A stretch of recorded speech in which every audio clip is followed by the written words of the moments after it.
अभी बताओ टीकाराम जी, आप ये पर्ची पर्ची सरकार क्यों बोलते हैं? मुझे समझ नहीं आता। आप और डोटासरा जी सदन में चिल्लाते रहे, पर्ची का मतलब क्या है? अखबार में आया, हमने तो अखबार में देखा, अखबार में कहा कि पर्ची से नई सरकार का गठन हुआ है, तो हमने पर्ची सरकार कह दी। जनता ने भी देख लिया कि पर्ची सरकार, तो आज पर्ची सरकार है ही। भजन लाल शर्मा ने भी राहुल गांधी पे प्रहार किया। क्या उन्होंने कहा कि राहुल गांधी तो दिल्ली से पर्ची आ गई, भजन लाल जी बोल गए। अभी पता ही नहीं चला है कि सरकार चल भी रही है कि नहीं चल रही है, कौन चला रहा है। आपने रिसर्च नहीं किया? आप तो खुद वकील मैंने किया तो कोई हाँ तो भरे, किसी से भी पूछ लो, ऐसा लग ही नहीं रहा है सरकार कोई चला रहा है। सरकार तो भगवान भरोसे चल रही है। कांग्रेस वालों ने पेपर बेचे तो कार्रवाई कीजिए, सबसे पहली बात। दूसरी बात, पेपर लीक हमारे समय में जो हुए उससे ज्यादा पेपर लीक वसुंधरा जी के समय में हुए। बीजेपी वाले तो कह रहे हैं कि कांग्रेस वाले अब भी लड़ रहे हैं, डोटासरा जी अलग है, सचिन पायलट अलग है, गहलोत अलग है। अपने मुंह मियां मिट्ठू बनते रहो, हमें तो कोई एतराज नहीं है। हम लड़ रहे हैं तभी तो 11 पे जीते, 25 से 14 पे आ गए। ये खुद के गिरेबान में झांके, दूसरों के गिरेबान में झांकना छोड़ दे। किरोड़ी लाल मीणा ने इस्तीफा दिया है, हमेशा सड़कों पर रहते थे, आंदोलन करते थे, वरिष्ठ नेता है बीजेपी के। आप किस तरह से देखते हैं? किरोड़ी जी तो उन्होंने कहा कि रघुकुल सदा चली आई, प्राण जाए पर वचन न जाए। उन्होंने वचन दे दिया था, इस्तीफा दे दिया। कहा कि टीकाराम जूली विधानसभा में जो डीएनए वाला मामला था उसमें मेरे खिलाफ बोलना नहीं चाह रहे थे, लेकिन डोटासरा जी ने उकसाया।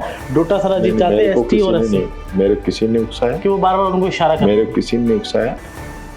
उन्होंने गलत कहा, उन्होंने विधानसभा में अपनी गलती मानी है कि मेरे से गलत निकला है, तो दोष दूसरों को नहीं डाले। हिंदू था, हिंदू है और हिंदू रहेगा। और जब डीएनए वाले उन्होंने बात तो करी, सर्टिफिकेट क्यों मांग रहा था, डीएनए क्यों मांग रहा था? अलवर में थोड़े से वोटों से आप चुनाव हार गए लोकसभा का। लोग ये भी कह रहे थे कि बवर जितेंद्र और टीकाराम जूली ने ललित यादव का साथ नहीं दिया। और कह रहे हैं उनसे पूछना, तो ललित यादव जी से पूछना। नहीं, किसी पंडित को दिखाया हो कि राजनीति में आना है? नहीं, राजनीति माने के बाद में दिखाया, पहले तो दिखाया नहीं। पहले ऐसे ही बन गई। पहले पत्थर का काम करते थे, सारी लकीरें घिस गई थी। राहुल गांधी संसद में कहते हैं हिंदू हिंसक है, अमुक अमुक हिंदू, मतलब उन्होंने टारगेट करते हुए बीजेपी के। अब आप लोग कुछ भी घुमा लो, राहुल गांधी ने जो कहा है वो सबको पता है। बीजेपी को तो आप जानते हो, बीजेपी तो जिस प्रकार से एक चैन है उनकी, तो काय की चैन है? एक झूठ को 100 बार बोलो तो सच साबित करने में लग जाते हैं।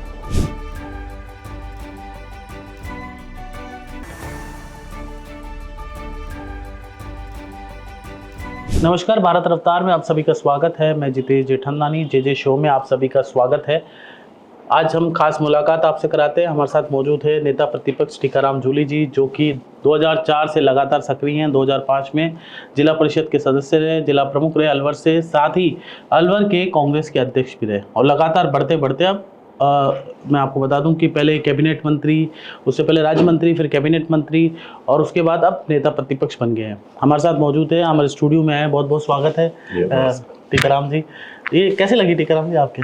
तो एक्सीडेंट हो गया था। अच्छा, नीलगाय गाड़ी से टकरा गई थी, फ्रैक्चर है फिर। टीकाराम जी, मेरे को लगा कोई आंदोलन में लग गई, मैं भूल गया था आपका एक्सीडेंट हो गया था। टीकाराम जी, अब आप नेता प्रतिपक्ष बन चुके हैं, बड़ी भूमिका है आपकी विधानसभा में। 3 दिन पहले जब सदन चल रहा था, मैं देख रहा था, भूमिका में दिखाई भी दे रहे थे। क्या रणनीति है बजट सत्र को लेकर आपकी? देखिए, अब की बार मैंने जो सोचा है कि विपक्ष का काम ये भी नहीं है कि हर चीज में क्रिटिसाइज करें।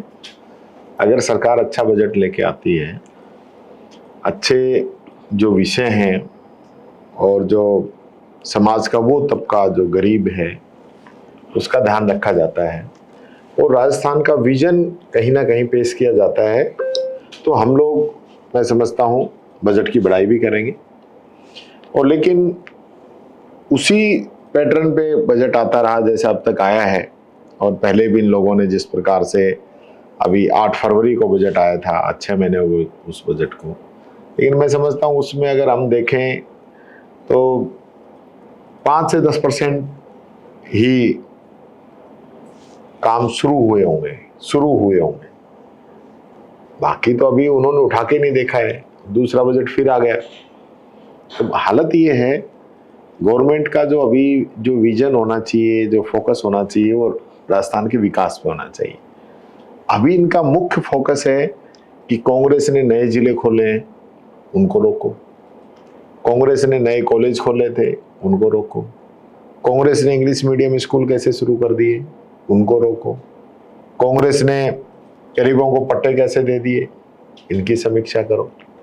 कांग्रेस ने चिरंजीवी योजना चला दी, उसको बंद करो, गरीबों का इलाज हो रहा है। कांग्रेस ने किट कैसे बांट दिए गरीबों के खाने के, उनको बंद करो। मुख्य फोकस इस सरकार का यही है और अभी तक तो यही लग रहा है। आगे अब देखते हैं क्या होता है। टीकाराम जी, आप कह रहे हो कि इसको बंद करो, उसको बंद करो, उसको बंद करो, तो आपने अभी सरकार ने पूछा नहीं बंद करने की बजाय खुद की योजनाएं ले नाम बदल के?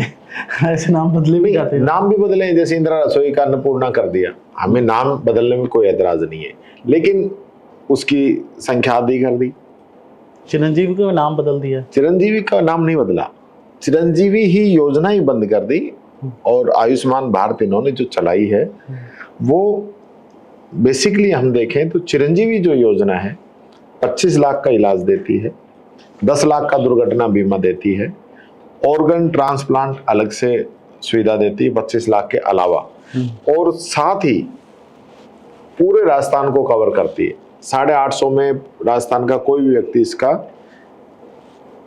मेंबर बन सकता है। और इसके अलावा जो ज्यादातर लगभग गवर्नमेंट ने सबको उसके अंदर ऑथराइज कर रखा है। आयुष्मान भारत जो है 71 लाख परिवारों के लिए है। लिमिटेड हॉस्पिटल से चिरंजीवी में ज्यादातर हॉस्पिटल कवर हो रहे थे। उसके बाद हम बात करें 5 लाख का इलाज है।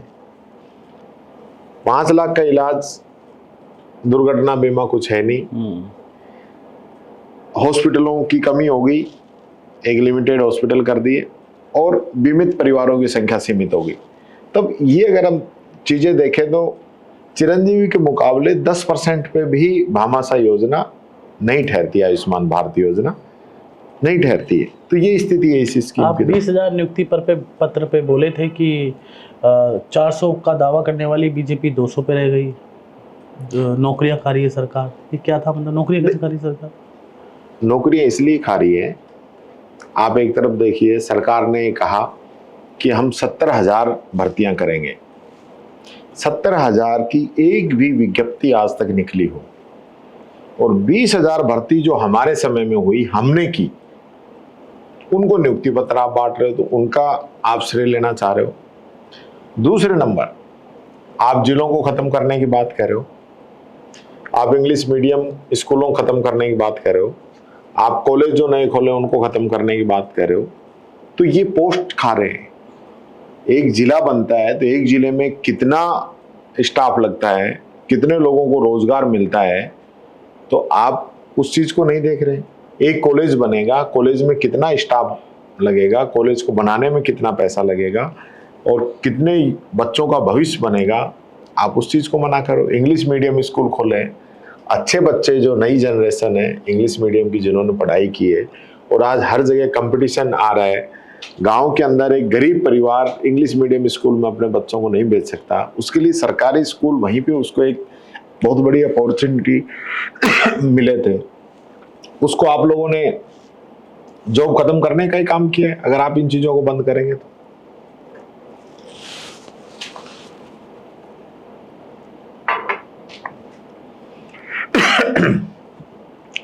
ये बात है सर।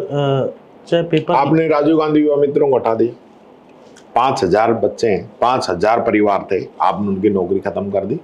60,000 महात्मा गांधी प्रेरकों की भर्ती होनी थी, वो आपने खत्म कर दी। जो भी तो खा रहे हैं सर। वो बीजेपी वाले तो आरोप लगा रहे हैं, कल मदन दिलावर जी कह रहे थे कि 17-18 पेपर कांग्रेस सरकार में लीक हो गए और कांग्रेस के कार्यकर्ताओं ने और कांग्रेस के नेताओं ने पेपर बेचे। देखिए, मैं ये कहना चाहूंगा, ये आरोप आप 6 महीने पहले लगा रहे थे, वहां तक तो जनता को सब नजर आ रहा था, लेकिन आज भी सब चीज जनता देख रही है।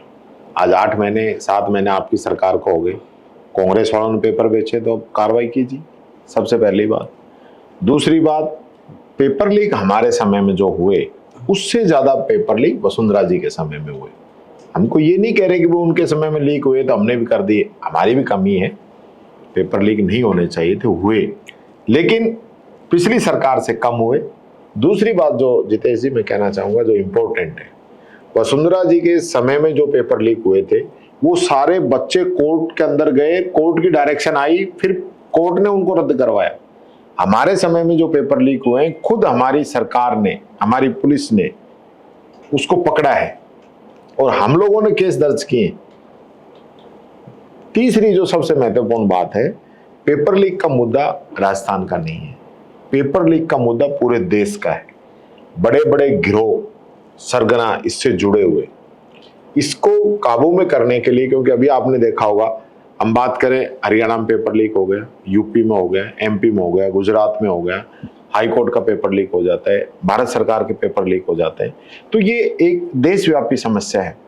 हमने कानून बनाया, राजस्थान सरकार ने कानून बनाया, आजीवन कारावास तक की सजा, 10 करोड़ रुपए तक का जुर्माना, कोई सरकारी कर्मचारी इसमें शामिल होता है तो उसको नौकरी से बर्खास्त, इतना सख्त कानून बनाया। भारत सरकार ने क्या बनाया है, 1 लाख से 10 लाख का जुर्माना, 1 साल से 10 साल की सजा। उसके मुकाबले हमारा जो यहाँ का राजस्थान का जो कानून बना है वो 10 गुना बड़ा कानून बना है, 10 गुना ज्यादा उसमें पेनल्टी, जुर्माना, सजा है। तो आप समझ सकते हैं कि हमारी मंशा क्या है। जब पूरा सिस्टम कहीं ना कहीं एक दूसरे से साठ गांठ कर ले, सरकार जिस प्रकार से एक्शन लिया, शुरुआत तो हमने की ना पेपर लीक पे कार्रवाई करने की, आज जितनी भी कार्रवाई चल रही हैं वो हमारे समय में जो कार्रवाई हुई उसी के बाद तो चल रही, तो बाकी तो हम लोगों ने इनके जो पेपर लीक सरगना थे इनके घरों पे बुलडोजर हमने चलाए, इनको सलाखों के नीचे हमने डाला, अंदर डाला। और अभी आप देखेंगे कि नीट की परीक्षा हुई, नीट के अंदर पूरे देश में जिस प्रकार से कितने राज्यों से ये संगठन जुड़ा हुआ है, सब पे कार्रवाई हो रही है, सीबीआई जांच कर रही है, लोकल पुलिस जांच कर रही है, उसके बावजूद भारत सरकार उसको रद्द नहीं करना चाहती। आप सोच सकते हैं इन लोगों की मंशा क्या है, हमारी क्या थी। सर बुलडोजर तो भजनलाल जी कह रहे हैं हम चला रहे हैं, वहाँ आपके इधर अलवर के अंदर जो टटलूबाज हैं या फिर लोगों से चोरी चकारी करते हैं, जो साइबर फ्रॉड करते हैं, उन पर भजनलाल सरकार कह रही है हम चला रहे हैं बुलडोजर। तो चलाए ना, कौन मना कर रहे हैं, पर ये एक लाइन में जिसको जो सबको जो कर रहे हैं वो गलत है। आप जिस पे कार्रवाई करना चाहते हैं कार्रवाई कीजिए, जिसने गलती की उस पे कार्रवाई कीजिए, जिसने गलती नहीं की उस पे तो कार्रवाई नहीं होनी चाहिए। ऐसा भी हुआ है, कुछ ऐसा हुआ है अलवर में, अलवर में हुआ है। सरकार जो है एक नजरिया नहीं है, जो गलत है। मैं समझता हूँ संविधान माफिक जो बात होनी चाहिए वो नहीं। नजरिया थोड़ा खुल के बताओ ना, क्या बोलना चाह रहे हैं। वो सब आपको पता है, मेरे को पता है, जनता को पता है सरकार की मंशा क्या है। आप इस भजनलाल सरकार को कैसे देखते हैं, क्या अधिकारी चला रहे हैं या फिर नेता चला रही है सरकार? अभी पता ही नहीं चला है कि सरकार चल भी रही है कि नहीं चल रही है, कौन चला रहा है। आपने रिसर्च नहीं किया, आप तो खुद वकील मैंने किया तो कोई हाँ तो भरे, किसी से भी पूछ लो, ऐसा लग ही नहीं रहा है कि सरकार कोई चला रहा है। सरकार तो भगवान भरोसे चल रही है। अदृश्य शक्ति चला रही है क्या? भगवान भरोसे चल रही है। चल कहाँ रही है, कोई काम हो रहा हो तो लगे कि हाँ भाई अच्छा काम हो रहा है, सरकार अच्छे से चल रही, तो चली तो नहीं रही। एमएलए कहते हैं हमारी नहीं चल रही, मंत्री कहते हैं हमारी नहीं चल रही, मुख्यमंत्री जी अपने हिसाब से। हाँ, डिप्टी सीएम का बयान था उनका, प्रेमचंद बैरवा जी की, मेरे अधिकारी सुनते नहीं है। उनका बयान इतना बड़ा छपा है तो ये क्या, ये सरकार का बयान है। ये डिप्टी सीएम ये कह रहा है कि मेरी नहीं सुनते हैं, मेरे ही जाम लग रहा है, तो आप क्या समझ सकते हैं। और आज से 10 साल पहले मैंने देखा था गडकरी जी का बयान, वही 10 साल पहले का बयान आज है और हालत वैसी की वैसी है। अब ये बताओ टीकाराम जी, आप ये पर्ची सरकार क्यों बोलते हैं? मुझे समझ नहीं आता। आप और डोटासरा जी सदन में चिल्लाते रहे, पर्ची का मतलब क्या है? आप फिर घुमा गए ना मुद्दा, ये यही तो बात है।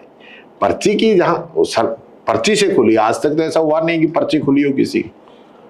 अखबार में आया, हमने तो अखबार में देखा, अखबार में कहा कि पर्ची से नई सरकार का गठन हुआ है, तो हमने पर्ची सरकार कह दी। जनता ने भी देख लिया कि पर्ची सरकार है, तो आज पर्ची सरकार है ही। अच्छा, तो पर्ची सरकार आप क्यों मुद्दा बना रहे हैं? चलो पर्ची खुल गई, हम तो कोई मुद्दा नहीं बढ़ा रहे। फिर आप बोलते हो हर बारी पर्ची सरकार। नहीं, हम इसलिए बोलते हैं पर्ची से चुनी गई है। पर्ची क्यों निकलवाई? आज तक पर्ची निकलती है क्या? भजनलाल जी तो ठीक काम कर रहे हैं, वो तो कह रहे हैं मैंने भजनलाल जी की तो बुराई नहीं की। मैंने कोई भजन लाल जी की बुराई थोड़ी की है कि भजन लाल जी अच्छा काम नहीं कर रहे। मैंने तो कोई बुराई नहीं की भजन। हाँ, अब 11 सीटें तो जीत गए, उपचुनाव की क्या तैयारी है? रेडी है एकदम। 500 जगह हमारे अध्यक्ष जी ने कमेटियां बना दी हैं, वहाँ काम शुरू हो गया है, टीमें जा चुकी है और वो परंपरागत हमारी सीटें हैं, इंडिया गठबंधन के हमारे साथी हैं, वो उन पे चुने हुए थे, सब लोग मिलके अभी चुनाव लड़ रहे हैं। बेनीवाल जी से बीच में नाराज थे, उनसे बात होगी हनुमान बेनीवाल जी से? वो संगठन का काम हम करेंगे। तो आप भी तो संगठन के हिस्सा है, नेता? नहीं, संगठन नहीं, मेरा रोल जो मोस्टली अभी विधानसभा पे फोकस है। हाँ, नहीं फिर भी आपके नहीं है, पर वो हमारी गठबंधन, इंडिया गठबंधन की जो कमेटी वो दिल्ली के अंदर है और वो ही पूरा जो है डील करती है। मतलब खींवसर की जो सीट है आपसे ही पूछा जाएगा, तो आपको क्या लगता है कि नहीं, मेरे हनुमान जी के अच्छे संबंध हैं, तो उस चीज में कोई ये उस चीज में नहीं आता। हमारा इंडिया गठबंधन तय करेगा जो दिल्ली में है, उसकी जो अध्यक्ष हैं, कमेटी है दिल्ली में है, एआईसीसी में है, वो ही पूरा डील करते हैं। बीएपी को किस तरह से आप देखते हैं? लगातार वहाँ पर वागड़ के अंदर बीएपी जो बाप पार्टी है वो लगातार बढ़ रही है, हालांकि आपसे अलायंस भी किया, अब आप किस तरह से देखते हैं? उनके विधायक भी आपके साथ है, 3? नहीं, साथ है हमारे। अच्छा, यहाँ पे साथी है, इंडिया गठबंधन के साथी है हमारे। नहीं, यहाँ पे भी आपके साथ ही रहते हैं? हम साथी हैं, हम तो विधानसभा में? हाँ, विधानसभा में साथ है। मीटिंग में बुलाते हैं आप उनको? मीटिंग में मीटिंग तभी होगी, मीटिंग हुई कहाँ है, पहली मीटिंग अब करेंगे हम। अच्छा, आप? हाँ, उससे पहले जो मीटिंग हुई उनमें आए। अच्छा, उनमें आए।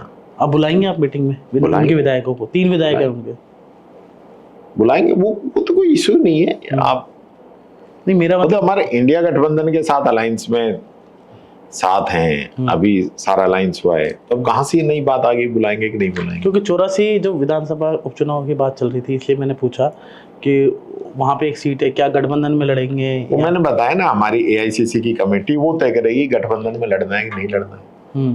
अभी तो हम गठबंधन में लड़े। अच्छा, अभी लड़े हो, अब भी लड़ेंगे? अब फिर वही बात है, वो तो एआईसीसी से तय होगा। अच्छा, आपका मतलब ऑल इंडिया कांग्रेस कमेटी तय करेगी कि गठबंधन में लड़ेंगे, अलग लड़ेंगे? हाँ, मतलब आप व्यक्तिगत, आपका कहना है कि व्यक्तिगत कोई नहीं होता राजनीति में। नहीं, आपने कहा व्यक्तिगत, मेरा कहना है हनुमान बेनीवाल अच्छे नेता है, मेरे मित्र हैं, लेकिन मैं ऐसे ही बोला था आपने? मैंने बोला था ना। हाँ, आपने कहा हनुमान बेनीवाल अच्छे नेता है, मेरे मित्र है। हाँ। और चुनाव, हाँ, जहाँ तक बात रही चुनाव की, तो हमारा केंद्रीय नेतृत्व तय करेगा। हाँ, ये उपचुनाव की बात हो गई सर। अभी राजस्थान के अंदर बजरी माफिया, टोल माफिया, इनका आतंक है, इस पर आपका क्या कहना है? देखिए, मैं ये कहना चाहूँगा, सरकार ने बहुत बड़ी बड़ी बातें की। टोल का जिस प्रकार से काम चल रहा है, लगातार कंपनियों को टोल जो है रिन्यू किए जा रहे हैं, लगातार जो है टोलों पे ऐसी घटनाएं हुई हैं जो आम जनता के साथ दुर्व्यवहार हो रहा है। और साथ के साथ जो सबसे महत्वपूर्ण चीज़ ये है कि जो गाइडलाइन है उसमें ये है कि टोल पे जाम नहीं होगा और रोड खराब नहीं होगी। आज रोड भी खराब है, जाम भी लग रहा है और टोल भी ले रहे हैं। और इसी प्रकार से बजरी माफिया जिस प्रकार से आतंक पूरे राजस्थान में चल रहा है, सरकार बड़े बड़े दावे कर रही थी। अभी 3 दिन पहले ही एक पुलिस कांस्टेबल को, टोंक के अंदर पुलिस कांस्टेबल को माफिया ने गाड़ी से कुचल के मार दिया। कहाँ गए वो दावे? खुद इस सरकार के विधायक ने इस मामले को उठाया कि कुछ सरकारी अधिकारी इसके अंदर लिप्त है। दलित कांस्टेबल था, आई थिंक बैरवाई थे। हाँ, दलित कांस्टेबल था, इसलिए ज्यादा हल्ला नहीं हुआ। दलित के नाम पे बहुत कम लोग हैं जो इस चीज को उठाते हैं। हमने उसको विधानसभा में भी उठाया। गरीबों के प्रति भी एक सॉफ्ट कॉर्नर सरकार का रहना चाहिए। सरकार ने अलग से कोई पैकेज देना, उस परिवार को सांत्वना देना, मैं समझता हूँ जरूरी नहीं समझा। सर, एक बीजेपी ने अभियान चलाया 6 महीने तक, नहीं सहेगा राजस्थान, जो कांग्रेस राज के अंदर महिलाओं के साथ बलात्कार, शोषण के मामले हो, उसको उठाया। पिछले 7 महीने में भी कई घटनाएं ऐसी हुई है, और वो आप किस तरह से देखते हैं और आप क्या उठाएंगे? नहीं, इसको विधानसभा में उठाएंगे। मेरी प्रायोरिटी पे है ये मामला, मुद्दा प्रायोरिटी पे है। वो लोग जो राजस्थान को रेपिस्तान बता रहे थे, आज कहाँ चले गए? छोटी छोटी बच्चियों के साथ रेप हो रहे हैं, गैंग रेप हो रहे हैं, सरेआम हो रहे हैं, रोजाना मुख्यमंत्री के जिले के अंदर हो रहे हैं, जयपुर के अंदर हो रहे हैं। बच क्या गया? कल भी हुआ है, आज भी हुआ है, परसों भी हुआ है। रोजाना राजस्थान के अंदर 8-9 रेप हो रहे हैं। ये हालत राजस्थान की है। और ये जो नहीं सहेगा राजस्थान और ये सारे कोई नजर नहीं आ रहा। आज कानून का इकबाल ऐसा लग रहा है जैसे खत्म हो गया हो। तो लगता है अधिकारी राज चला रहे हैं। नहीं, कुछ चला ही तो नहीं रहा। अधिकारी चलाए तो अधिकारी चलाए, कोई चलाए तो सही। मैं तो कह रहा हूँ राज चल ही नहीं रहा। फिर क्या चल रहा है ये? कुछ नहीं चल रहा, बस सब भगवान भरोसे चल रहा है। कहाँ आपको, फिर मैं वो पूछ रहा हूँ, आपको कहाँ लग रहा है कि राज चल रहा है? नहीं तो सर क्या चल रहा है, मतलब आपका कहने का मतलब? नहीं, मैं तो आपसे पूछना चाहता हूँ, आप बता दो भाई ये राज ऐसे चल रहा है, कौन आदमी चला रहा है? आप बता दो, आप मेरे ज्यादा समझदार हैं। नहीं, ये तो आप ही बताएंगे, मैं क्या? मैं तो बता रहा हूँ, भगवान भरोसे। मेरे को तो ये लिख रहा है भजन लाल जी राज चला रहे हैं। मुख्यमंत्री तो वही है, वही चलाता है राज। उन्हीं से आप पूछना कि राज कौन चला रहा है। अच्छा, वो भी कंफ्यूज है क्या? ये तो आप जाने भाई। एक एक लिस्ट को 10-10 बार एक एक अधिकारी के ट्रांसफर हो रहे हैं। आज एक ऑर्डर निकलता है, अगले दिन वापस हो जाता है। मंत्रियों के ऐसे तक लग नहीं पा रहे हैं। ये स्थिति सरकार की है।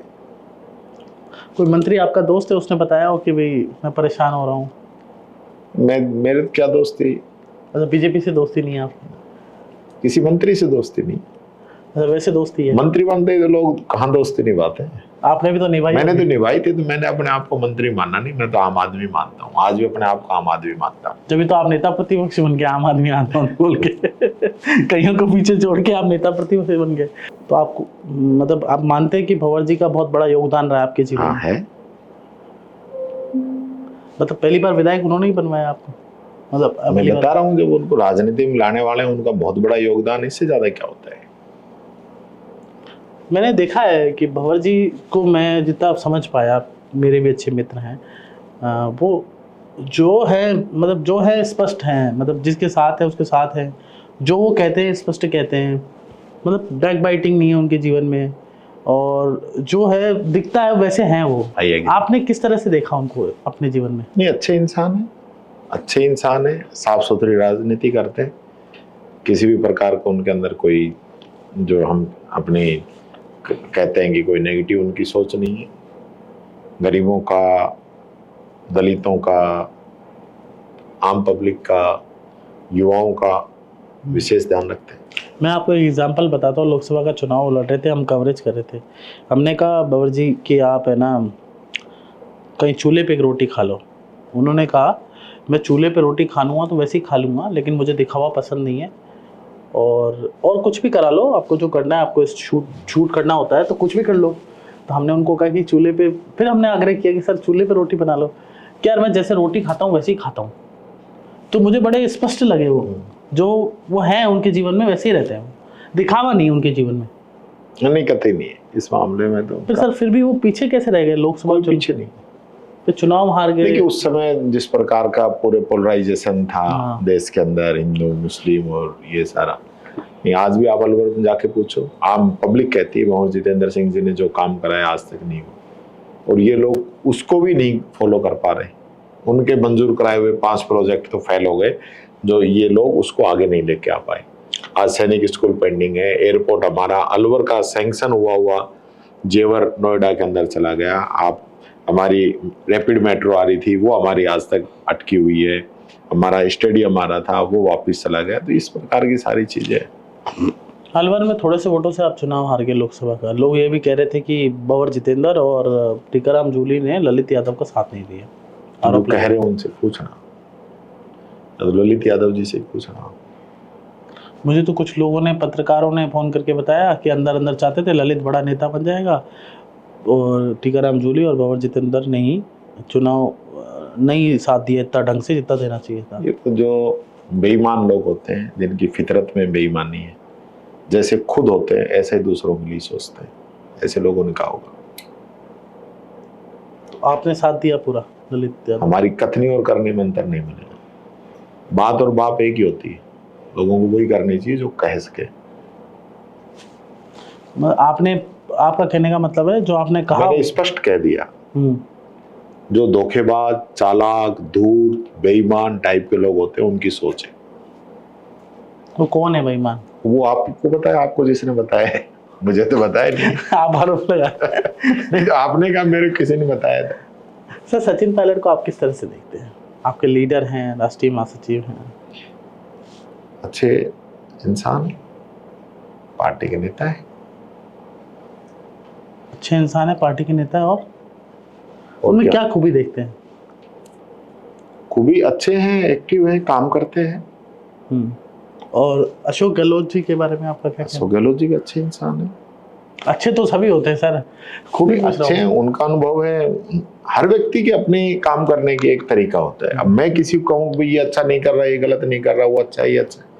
नहीं, आपको क्या सीखने को मिला अशोक गहलोत जी से? आप उनके कैबिनेट में रहे। गहलोत जी का तो जो एक नजरिया था, जो सॉफ्ट कॉर्नर हमेशा उनका गरीब के प्रति रहा है। उन्होंने गरीब को ध्यान में रखते हुए उनका फोकस था पूरी स्कीमों का, उन्होंने किया। आपको सीखने को मिला उनसे? हाँ, क्या? मैंने बताया ना, गरीब की मदद करना।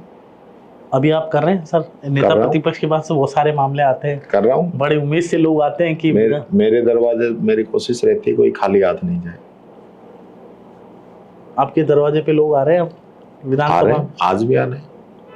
तो इस बार विधानसभा में क्या प्लान है? बजट सत्र में कोई बड़ा मामला उठाने का प्लान है? बड़े ही अभी तो हम उठा ही रहे हैं, आगे भी उठाएंगे।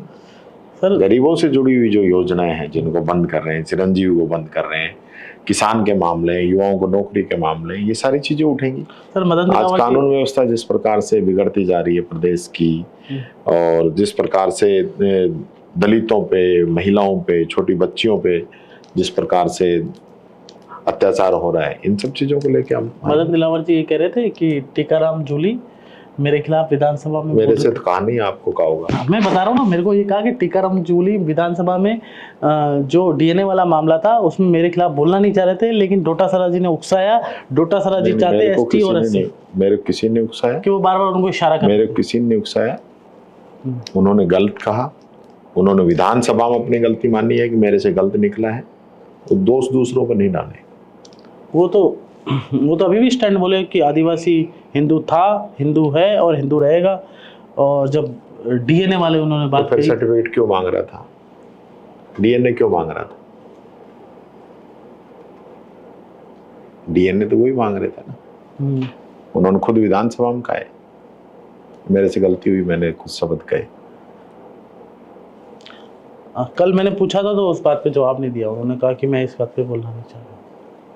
तो अच्छी बात है, नहीं बोल रहे, बोलना चाहिए। जो उन्होंने बोला है उस चीज को विधानसभा में तो एग्री किया है, आप क्या नहीं बोल रहे तो अलग बात है। विधानसभा में सहमत किया उन्होंने। हाँ, वो तो ऑनलाइन प्रोसीडिंग है, उसमें कोई एक शब्द भी घटा बढ़ा नहीं सकता। नहीं, वो उनका कहने का मतलब ये था कि आपको डोटासरा जी टीच करते हैं। नहीं, ऐसा नहीं है, गलत बात है कि वो टीचिंग करते हैं आपको, आप उनके कहने पे बोलते हो विधानसभा में। कहना दो, उन पे कुछ नहीं कहना चाह रहे आप? किस पे? मैंने कह दिया ना, मेरे को नहीं कहा, मैंने पूछा है। 50 चीज में पूछ रहा हूँ, कोई दिलावर के लिए थोड़ी कह रहे हैं। और चीज भी मैं उठा रहा हूँ लगातार सदन में। इस प्रकार का नहीं, हमारा अच्छा कॉम्बिनेशन है, ये कहीं बिगड़ने वाला नहीं है। कोई कुछ कहे, कोई कुछ कहे, उसके चक्कर में आने वाले लोग नहीं है। सर करोड़ी लाल मीणा ने इस्तीफा दिया है। हमेशा सड़कों पे रहते थे, आंदोलन करते थे, वरिष्ठ नेता है बीजेपी के। आप किस तरह से देखते हैं? देखिए, मैं कहना चाहूंगा कि किरोड़ी जी ने जो इस्तीफा दिया और उन्होंने एक बात रखी जनता के सामने, और उन्होंने हकीकत बता दी कि बीजेपी को लोग पसंद नहीं कर रहे हैं, इसलिए मैं इस्तीफा दे रहा हूँ। क्या लगता है कि बीजेपी जातिवाद की राजनीति नहीं साफ पाई, इसलिए पसंद नहीं कर रहे हैं? क्या कारण रहा? अब ये तो वही बताएंगे। करोड़ीलाल जी मीणा के इस्तीफे को आप किस तरह से देखते हैं? वो कह रहे हैं मैंने नैतिकता के आधार पर इस्तीफा दिया है, इस क्षेत्र में बीजेपी हार गई। किरोड़ी जी तो उन्होंने कहा कि रघुकुल रीत सदा चली आई, प्राण जाए पर वचन न जाए। उन्होंने वचन दे दिया था, इस्तीफा दे दिया। नहीं, आप उनके इस स्टैंड को किस तरह से देखते हैं? उनका तो वही बताएंगे। अब यार, उन्होंने क्यों दिया, मैंने बता दिया, एक लाइन में मैंने बता दिया। उनको ये लगा कि मैं बीजेपी को जीत नहीं दिला पाया, बीजेपी का जो योजनाएं हैं, बीजेपी का जो काम है वो जनता को पसंद नहीं आ रहा, बीजेपी का जो एजेंडा है वो जनता को पसंद नहीं आ रहा, इसलिए उन्होंने इस्तीफा दे दिया। एज एन पॉलिटिशियन आपका क्या स्टैंड है इस तरह के नेता पे जो कहता है वो कर दिया? जैसे आपने कहा कि मैं और बाबर जी जो कहते हैं हम करते हैं, आपने यही कहा ना कि मैं और बाबर जितेंद्र जी जो कहते हैं अलवर में वही करते हैं। करोड़ीलाल मीणा ने जो कहा वो कर दिया। हाँ, मैं कह रहा हूँ, उन्होंने कहा था, उन्होंने इस्तीफा दिया।